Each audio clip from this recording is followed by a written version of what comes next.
Basically, we had gotten to God speaking to the prophets in the days of old, and the author used the past tense here, so that action is complete. And today he speaks by his son.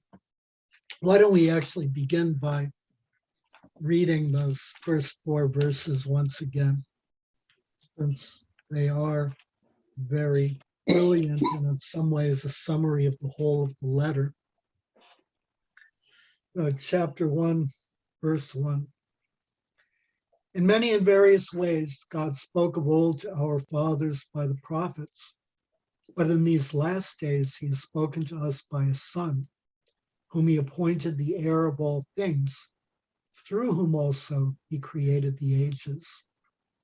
He reflects the glory of God and bears the very stamp of his nature, upholding the universe by his word of power. When he had made purification for sins, he sat down at the right hand of the Majesty on high, having become as much superior to angels as the name he has obtained is more excellent than theirs. So we have God speaking through a son. Our English translation typically says a son or the son, but in the actual Greek, there's no article. So the Greek reads that he speaks through son. So there's a bit of a difference between a son, the son, and son. Son implies that son is completely unique and set apart from any other possible understanding of son, that there's something distinctly unique about son. So for example, the firstborn son will be a son until more sons come along. And then there are these sons. These sons implies a multiplicity of sons, or the possibility of a multiplicity of sons. But son, without any article, means that sonship completely defines the identity of the son. So that's significant. There's something significant about the son. So he then begins to list the 7 attributes of the son.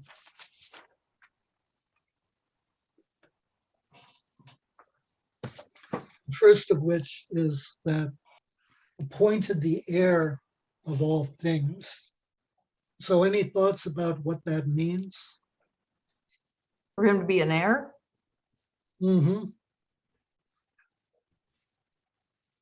Well, in the Old Testament, when there were kings, the firstborn son generally was the heir to the kingdom and property and all that. Mm-hmm. So when the king dies, the inheritance passes to the first son, who is the heir. Usually. So in that case, heir involves death. Mm-hmm. Right. So is that the case here? Yep. Then what else does heir mean? There's no successor. It's just the son. That's it. It's going to be the king. There's no successor on the throne. Right. So everything is fulfilled in Jesus. He inherits not only the earthly territory, but the heavenly kingdom also. The entire universe. Yeah. So there's, I think, a dual sense here. And incidentally, you notice that the beginning of the verses 1 and the first part of 2, up to whom he appointed focus on God and God speaking. Mhm.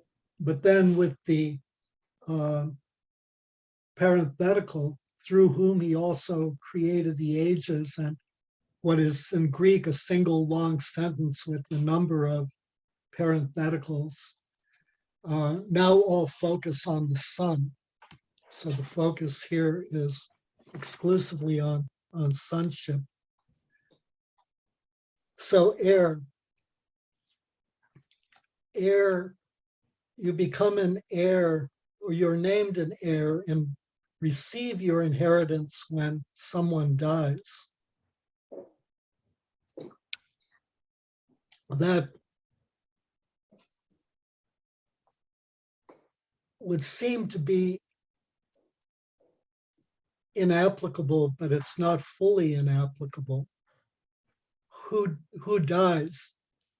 The Son. Christ. The Son. And so why might his being an heir be important? Well, once he dies and is resurrected, he is now the heir in heaven.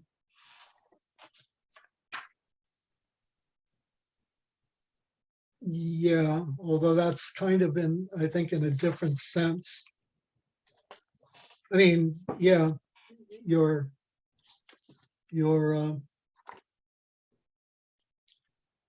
partly right. But if he's heir and he dies, then what happens? Well, since he's the son of God, he just goes on and on anyway. There is no end. He just had to appoint someone to take care of his mother.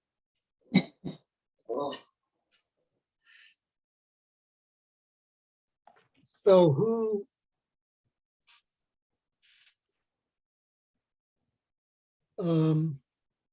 And the apostles to take care of his church.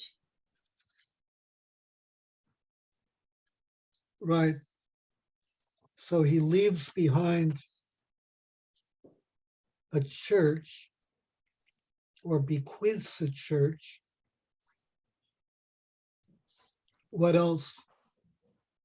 Well, that word bequeath, that means permanent, right? Bequeath, the church, so it's permanent possession of whoever he bequeaths it to. Mm-hmm. It's also, he also bequeaths it to us as followers. In chapter 9, verse 16 Of Hebrews. of Hebrews, the author says, "For where a will is involved, the death of one who made it must be established. For a will takes effect only at death, since it is not in force as long as the one who made it is alive." A covenant requires, and a testament requires death and blood in order for something to be passed on. And so it's passed on to us through the death of Christ. So that's one sense. So that's the sense of Jesus really as man. Mhm. But then there's also the sense of Jesus as the Son of God, right? So Jesus has two natures, one fully human and one fully divine.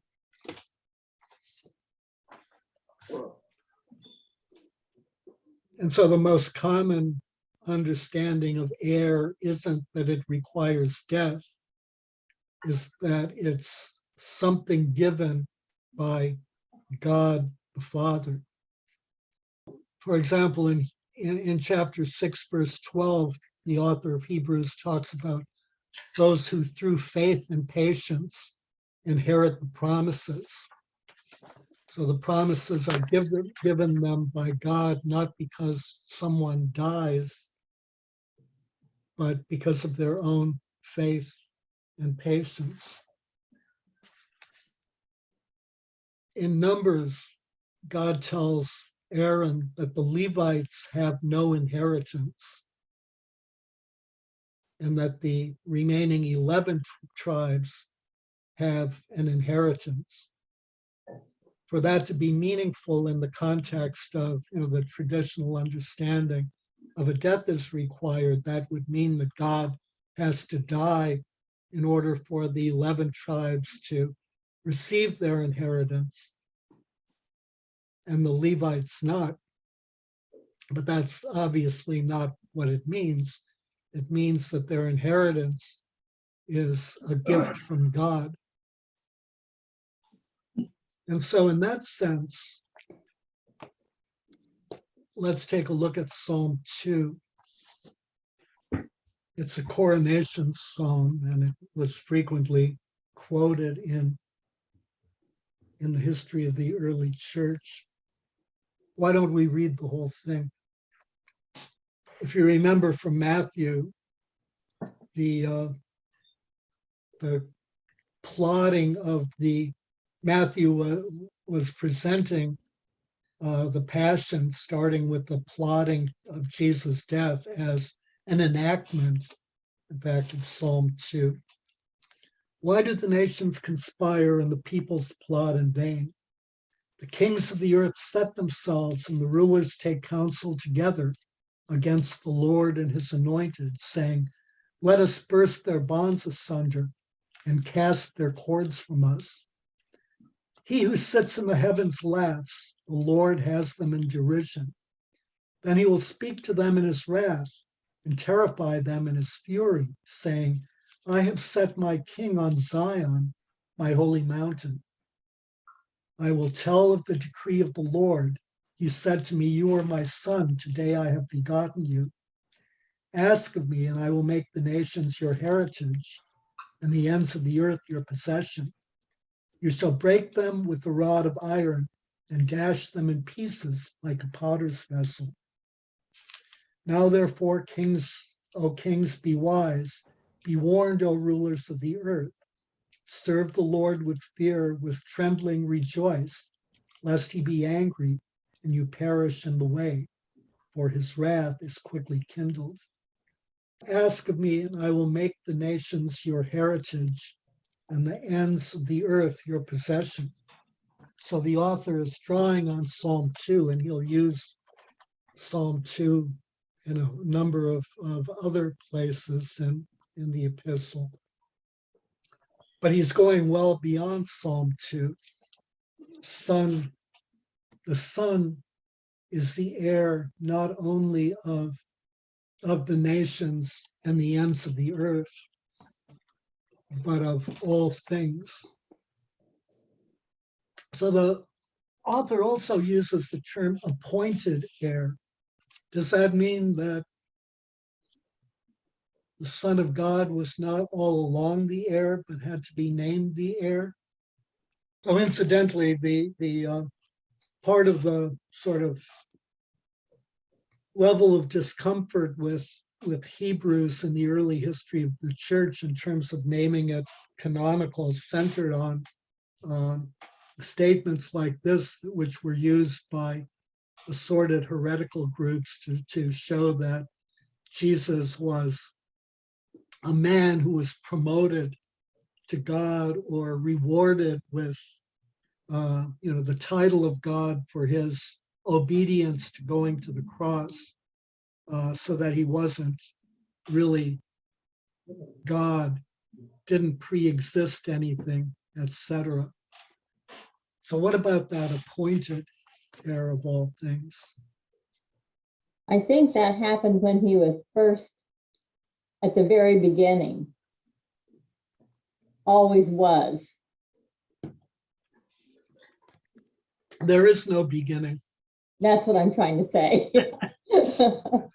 That makes it hard to be appointed. Yeah, but always was. So, right. So at one level, he always was an heir. So in the patristic tradition, the appointed is a reflection of Jesus as fully human. So Gregory of Nyssa said, since we recognize two natures in Christ, one divine and the other human, Mhm. the divine by nature, but the human in the incarnation, we accordingly claim for the Godhead that which is eternal, that which is created, we ascribe to his human nature. And Ambrose said, when therefore Christ is said to have been made, to have become, the phrase relates not to the substance of the Godhead, but often to the incarnation. And Chrysostom said a similar thing. Mhm. So that's something we always have to keep in mind here, that there are two persons in one person. There are two natures in one person, two wills in one person. And although that's not really formulated as the Trinitarian dogma until the 4th century, it really is implicit in the early church. So next we go on to, through whom also he created the ages. So the second attribute is co-creator of the universe.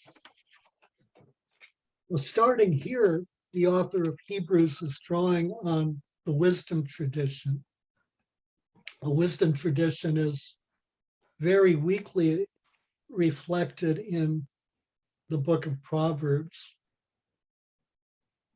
It is much more heavily reflected in the Septuagint, in the wisdom literature in the Septuagint, and the wisdom of Solomon, and the wisdom of Ben Sirach, and then also in the works of Philo of Alexandria.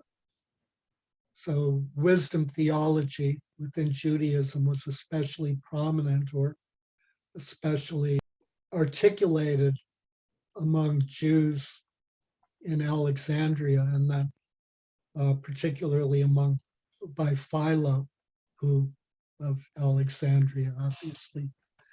And the Septuagint, the translation of the Masoretic text into Greek, the Septuagint was done in Alexandria. Wisdom literature basically ascribes a female persona to God's wisdom. And in many ways, it's, so I guess we could say, a very given. Last week we discussed Shema Israel, the Lord our God is one. And it's very unclear, within the context of Judaism, how wisdom relates to the Lord our God is one, since it seems to be a somewhat separate and almost independent part of God. So in the early tradition of the church, wisdom was identified with Christ. Cyril of Alexandria said, Christ is called wisdom by all the prophets. This is he who is the teacher of all created beings, the fellow counselor of God who foreknew all things. And he from above, from the first foundation of the world, in many and various ways, trains and perfects. In many and various ways is drawn from chapter 1, verse 1 in Hebrews. Actually, I'm sorry, I said that was Cyril of Alexandria. It's Clement, who is about a century earlier, Mm. co-creator of the universe. Does that theme sound familiar? co-creator of the universe, pre-existent, outside the bounds of time. Mhm. Where is it? Was that at the end of John? At the beginning of Or the No, John. beginning? At the beginning John. of John. Yeah. At the beginning of Close John. enough for government work, though. Yeah. Let's take a look at the beginning of John. John is written much later, of course, but still. In the beginning was the Word, and the Word was with God, and the Word was God. He was in the beginning with God. All things were made through him, and without him was not anything made that was made. In him was life, and the life was the light of men. The light shines in the darkness, and the darkness has not overcome it. And then in verse 14, he says, and the Word became flesh and dwelt among us, full of grace and truth. We have beheld his glory, glory as of the only begotten Son from the Father. Dwelt among us is actually tabernacled among us, and is the beginning of John's priestly imagery, as in Moses' tabernacle. So Christ is a tabernacle who tabernacles among us. And that's from the word dwelt. Yeah, it's translated as dwelt. The parenthetical, through whom he created the ages, it begins with the word kai, which is a logical connective. It typically means therefore, but it sometimes is used for a comparison, for a contrast.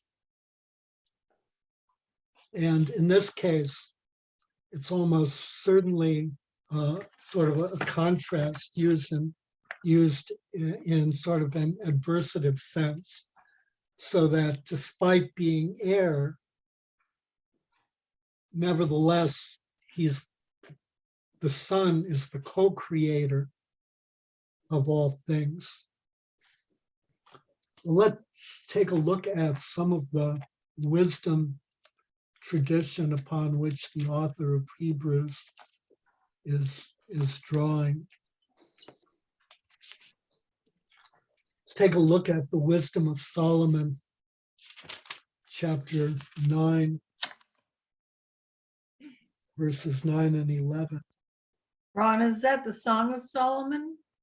No, it's Wisdom of Solomon, which comes right after Song of Solomon. With you is wisdom, who knows your works and was present when you made the world, and who understands what is pleasing in your sight and what is right according to your commandments.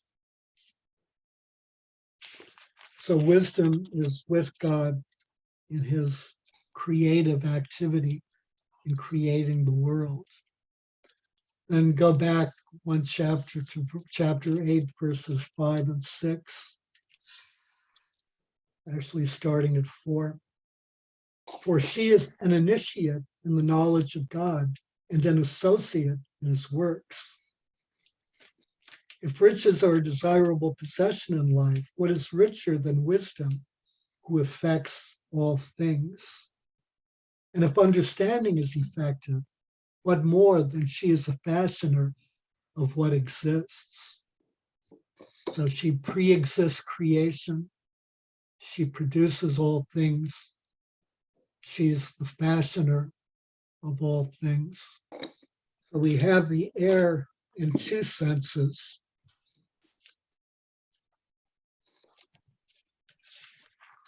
Given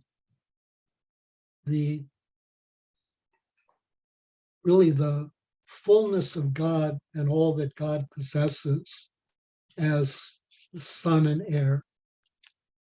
And in a second sense, in terms of Jesus as a human dying, the heir who passes on his possessions to us, making us, as Paul argues, sons and daughters of God through Christ, and then co-creator of the universe. He reflects the glory of God and bears the very stamp of his nature. So reflects and has the stamp of his nature. So notice here, God becomes or the Son becomes the subject. So here again, this draws on the wisdom tradition. Let's go back to the Wisdom of Solomon, chapter 7. 25 maybe? Mhm. For she is the breath of the power of God and a pure emanation of the glory of the Almighty. Therefore, nothing defiled gains entrance into her. So a pure emanation of the glory of the Almighty. For she is a reflection of eternal light, a spotless mirror of the working of God, and an image of his goodness. Though she is but one, she can do all things, and while remaining in herself, she renews all things. Reflection of eternal light, spotless mirror of the working of God, image of his goodness. And also remember the renews all things for upholding the universe by his word of power. That draws on the wisdom tradition also. The Greek word for reflects is apogasma, and it's ambiguous. It has sort of an active meaning. So in this case, the sun would have his own radiance. It has a passive sense. So in that sense, the sun would simply pass on the radiance of the thing he reflects, in this case, passing on the radiance of God the Father.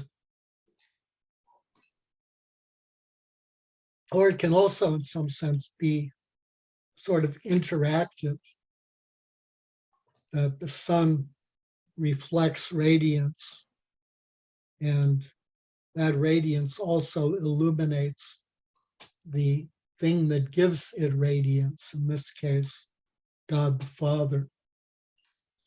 So in this case, the second and the third meanings are clearly preferable. So that's reflected in the creed, light from light. This is very much related to I am the light of the world in John's gospel. And Chrysostom points out, in terms of the multiple and ambiguous meanings of reflects, that Jesus clearly has his own radiance, Mhm. because those two phrases are closely related. Reflecting the glory of God and bearing the very stamp of his nature. Chrysostom says, for they say the brightness is not substantial, but has its being in another. This is refuted by being the express image of his person. If Jesus is the express image of the Father, then he has also the radiance of the Father. The imprint. The imprint. Yeah. Mhm. And so there's an implicit typology here with Moses. In Exodus chapter 24, Moses glowed Mhm. after he left God's presence, but the glow faded. Here, the glow doesn't fade. And that radiance is extremely important, since it's, in some sense, one of the attributes by which God is identified. So in the Old Testament, it's identified as the glory cloud, a cloud with an appearance like a devouring fire on the top of the mountain. at the dedication of Solomon's temple in 1 Kings chapter 8, the glory cloud was so thick that it prevented the priests from ministering, which is obviously something that they should have been able to do at the dedication of the temple, but were unable to. The stamp of his nature uses the Greek word character. It basically, in the Septuagint, is not used in any technical sense in that way. The closest use comes from, again, chapter 7 of the Wisdom of Solomon, an image of his goodness. Mhm. So here, the author of Hebrews is drawing both on the wisdom tradition, but also on Philo, What is Philo? Philo of Alexandria was a major Jewish writer and theologian. So Philo talks about man's soul bearing the imprint or the character of God. But he also argues that nothing can be an exact representation of God's nature. So it's very much like humankind is made in the image of God, but we're not fully representative of God. We don't bear the full image of God. And in fact, if we look at creation, all of creation in some form bears the image of God. Just all of creation only bears the image of God partially. So what's striking here is that the Son is a faithful replica of the Father.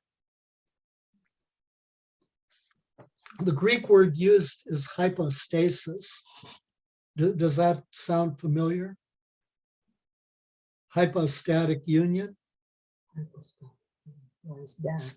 The three persons of the Trinity united into one person. They're united into one person because they all have the same substance. Hypostatic? Hypostatic. Hypostatic.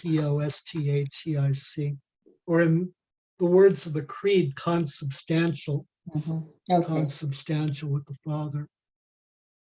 So Athanasius said, therefore he is true God, existing consubstantially with the true Father, while other beings to whom he said, I say you are gods, have this grace from the Father only by participation in the Word through the Spirit.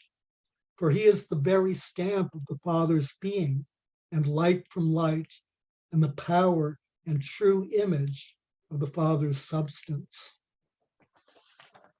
I say you are gods are from Psalm 80, the Septuagint version of Psalm 82. Sustainer of all things. We read about wisdom renewing all things, the book of wisdom. And also in chapter 8, verse 1, she orders all things well.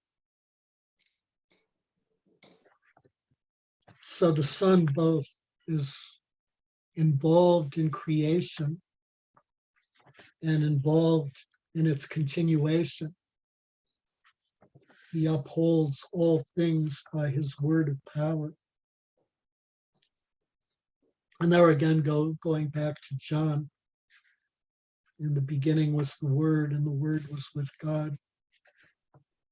This is also drawn very likely on the author's understanding of a verse in the book of the Wisdom of Ben Sirach, chapter 43, verse 26. This chapter basically extols the creative activity of God. Then verse 26 says, because of him, that is God, the Father, his messenger finds the way, and by his word, all things hold together. So we have him who is God the Father, we have the messenger, and then by his word. But the problem here is that the pronoun his is unclear. It's unclear whether it refers to the messenger as God or the messenger as him, who would be God the Father or simply God. So the author of Hebrews clearly interprets it as the messenger who is the Son, and is drawing on that here.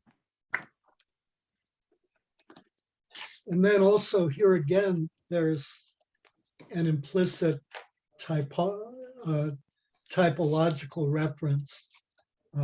Actually, it's an antitypical reference, very much like the last one, very much like Moses' radiance fades after he's no longer in the presence of God, and Jesus' radiance is constant.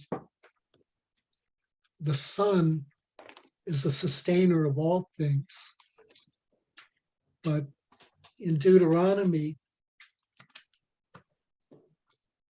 chapter 1, verse 10, we won't find it in our Bibles since it's from the Septuagint. But it says Moses is complaining about the murmuring of the Israelites. And he says, I alone am not able to bear you. So Moses can't sustain the Israelites by himself. But the Son sustains all things by his word of power. So without that sustaining, things will fall apart. So the fifth attribute, he made purification for sins. This really stands at the center of his list of attributes. So it points to the centrality of the redemptive accomplishment of the Son. And it becomes the focus of chapters 8 through 10. So here he departs from the wisdom tradition, the way in which wisdom interacted with humankind was through education and knowledge and drawing people to observe God's commandments. So this is very much not a part of the wisdom tradition. So notice the tense. It uses in Greek something called the middle voice, which is reflective. So the Son made purification for sins in himself or through himself. Tense is aorist, which is past perfect, which means that it's an action that occurred in the past and was completed. So making purification was a single, once for all action. So the Old Testament speaks of purification associated with the altar. They had to keep doing it though every year. Right. The Day of Atonement is a day of purification.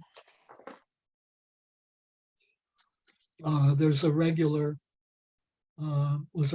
ceremony also with praying on the horns of the Ark of the Covenant and sprinkling blood on them to make atonement upon it for your generations. Right, and then the Day of Atonement, purification of the sins of the the priests and the people, a bull to sacrifice for the priests, a goat or sheep for the sins of the people. So sins, the author of Hebrews in passing at the end refers to only, he refers to adultery and love of money, but really only in passing. So he, unlike many New Testament writings, he doesn't list any sins, which leads to the conclusion that there really is only one sin that he's concerned with. And that sin is simply separation from God. Anything that separates us from God, and particularly in the context of this letter, apostasy.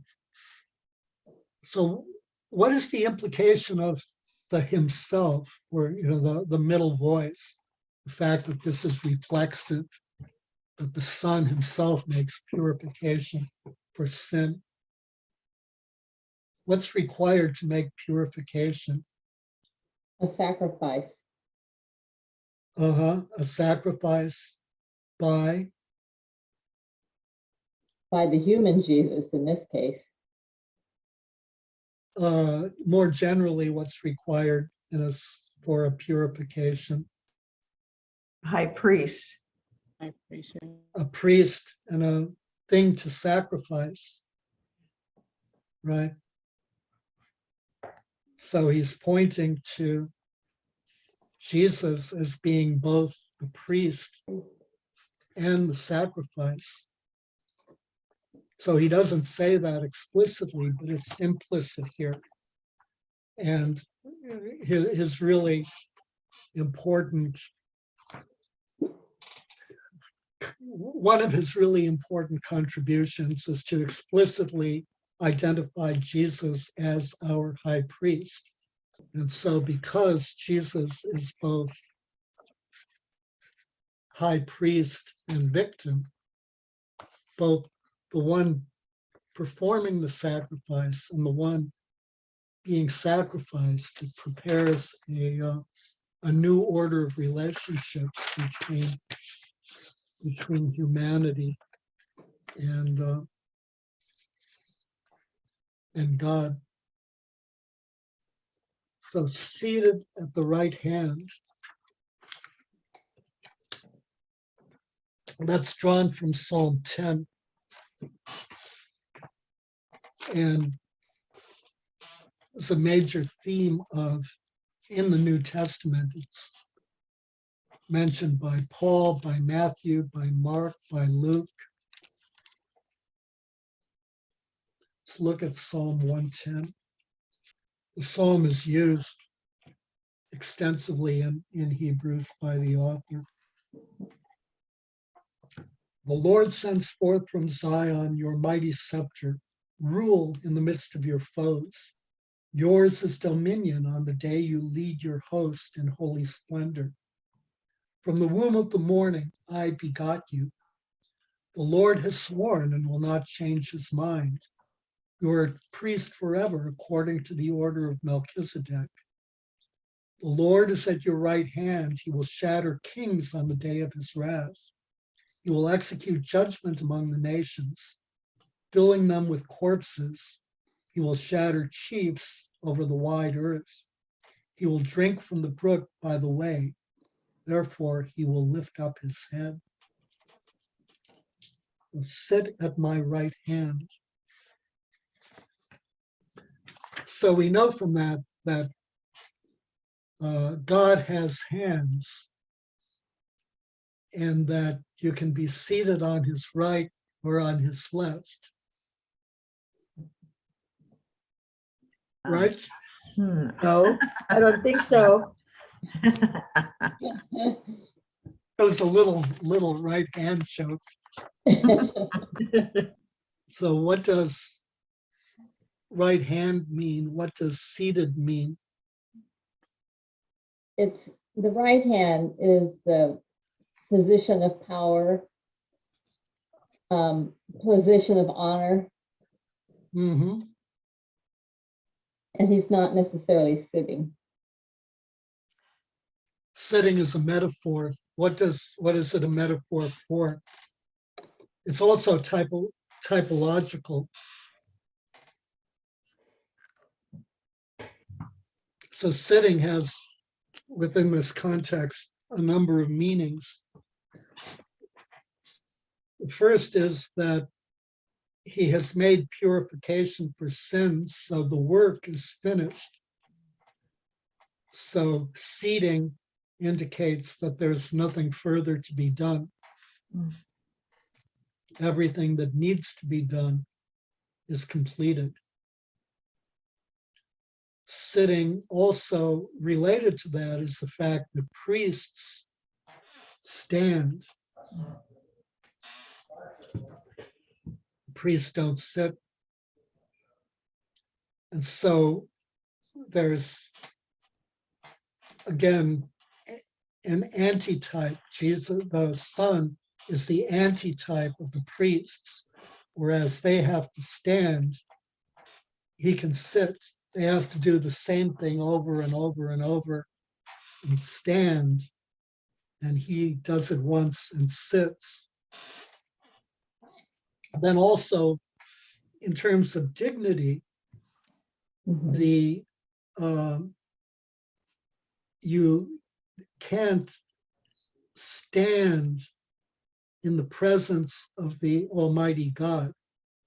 I mean, you can't sit. Yeah. That's preposterous. So his sitting indicates a status of equality, of power, of equal dignity, of equal authority. So this draws on the Psalm, but it also, once again, returns to the wisdom tradition. In chapter 9, verse 4, divine wisdom sits beside God's throne. And in chapter 18, the divine Logos, who attacks Egypt in the night of the final plague, leaps down from heaven, from the royal throne. So we draw both on the Psalm and on the wisdom tradition.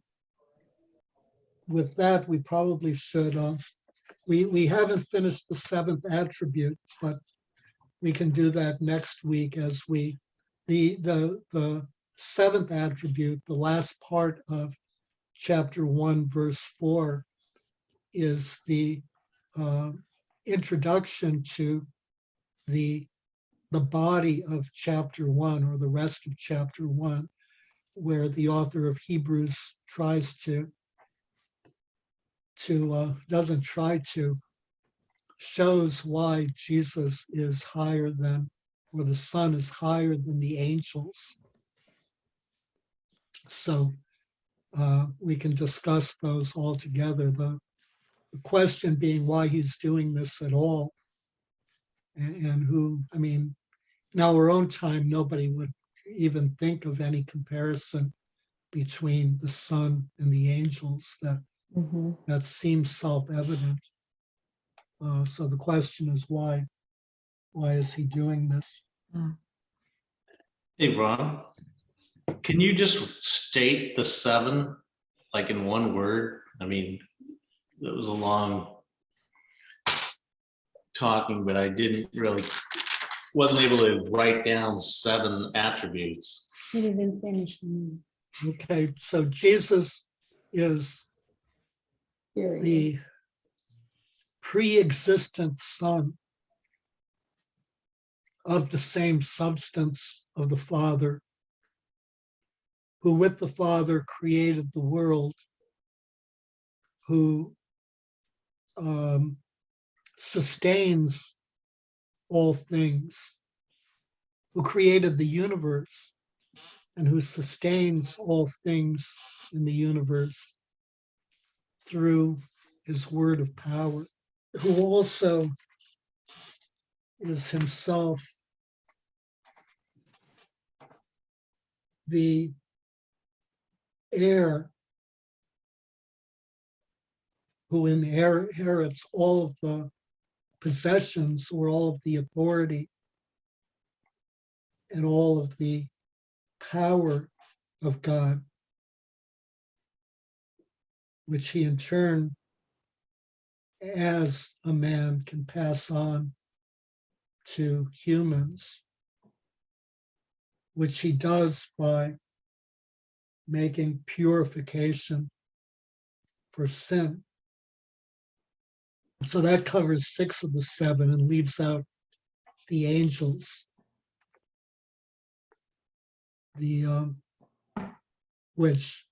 So he's also higher than angels. We'll discuss that angels are messengers, and in some sense, one could see the Son as a messenger, but he's much more than a messenger. So does that help, Colin? Yeah, that helped. I'm sure my pen was the only one writing. Thank you. Welcome. So we have drawing on the wisdom tradition, and really, in some sense, wisdom is kind of, I guess you could say, sort of unattached to anything, just kind of out there. There's this thing called wisdom, and it's unclear how it fits in. And the author of Hebrews ties it into Christ, as does John. John draws as well on the wisdom tradition, but John is much later. And then here his use of the Psalms and his emphasis on the dignity of the Son that is equal to the dignity and the power and the authority of the Father, at the same time that he emphasizes the humanity of Jesus, both his divine nature and his human nature, which are very distinguishable. So next week, the angels.